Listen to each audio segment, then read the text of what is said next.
प्रत्येक व्यक्ति अधिक अर्थ उपार्जन करने एवं सफलतार शीर्ष रे पहुँचवा दिन राति परिश्रम करती किंतु तांको आशा अनुरूप सफलता मिल न थाए जहाँपर से माने निराशा हो जाती। प्रत्येक मनीष निज जानतर हो अबा अजाणतर हो किछि एभली भूल करी बसी थाए जहाद्वारा ताको दारिद्रतार सामना करने को पड़ी थाए। से एही कथा विषय रे जानी न थाए जो भूल कारणरू से अभावी हो जाए घर को तार दारिद्रता माड़ी बसे। तेबे घर को दारिद्रता माड़ी बसवार अनेक संकेत रही। जदि आपण से सबु संकेत विषय जानी नाहंती ताहले वीडियो को शेष जाए देखंतु आ जानंतु आपण प्रत्येक दिन केउं सबु भूल करूछंती जहाद्वारा आपणक घरे दारिद्रता लागी रहुछि।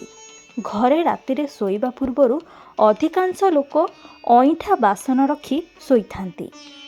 अईठा बासन को सफा न करी सेमाने सेमिति शोइ जांती किंतु एभली जेउ माने करूछंती ताहा करिबा आदौ ठीक नहे। घरे जदि आपण रातिरे शोइबा पूर्वरु अईठा बासन न माजी रखुछंती ताहाले घरे अलक्ष्मी बास करंती। तेणु एही कारणरू घर को दारिद्रता मध्य माड़ी बसे। तेणु मन रखंतु रातिरे शोइबा पूर्वरु निहाती भावे बासन को सफा करी सुअंतु। एहा सहित आपण रोषेई घर को मध्य सफा रखंतु कारण रोषेई घरे माँ अन्नपूर्णा बास करंती। एहा सहित घरे झाड़ू को सठिक स्थान रे रखिबा मध्य आवश्यक।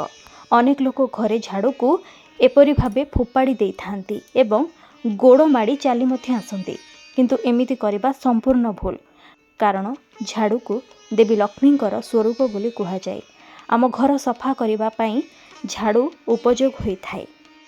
घरर सबु मैला झाड़ू द्वारा सफा होई थाए सत तेणु जेहेतु एहाको माँ लक्ष्मींकर स्वरूप बोली कहा जाए तेणु आपण झाड़ू को केबे भी एमिति फोपाड़ी दियंतु नाही किंबा ठिया करी रखंतु नाही। झाड़ू को सदाबेले साइज करी सीधा तले रखंतु। आउ भंगा झाड़ू कदापि निज घरे रखिबा उचित नुहे। आपण जदि सेथिरे ओळौचंती ताहाले मध्य आपण बड़ भूल करूछंती। एहा द्वारा घरे अभाव अनटन देखा दै थाए। सेहीपरि गुरुवार दिन को छाड़ी अन्य दिन रे आपण असहाय लोकों को दान करि पारिबे। वास्तुशास्त्र अनुसार घरर प्रत्येक जिनिस जदि सठिक स्थान रे न रहुछि ताहले दारिद्रता देखा दिए। एहा सहित वास्तु दोष मध्य लागि जाए। एहा द्वारा घरे अशांति सृष्टि हुए। परिवार रे लोकों को कौनसी क्षेत्र रे सफलता मिले नाही। आ मने रखंतु राति हेबा मात्रे आपण केबे भी अन्य काहाकू क्षीर घी आदि दान करंतु नाही। लुण हलदी मध्य एपरि दान करिबा उचित नुहे। घरर सुख शांति को बजाय रखिबा पई एही नियम को पालन करिबा जरूरी।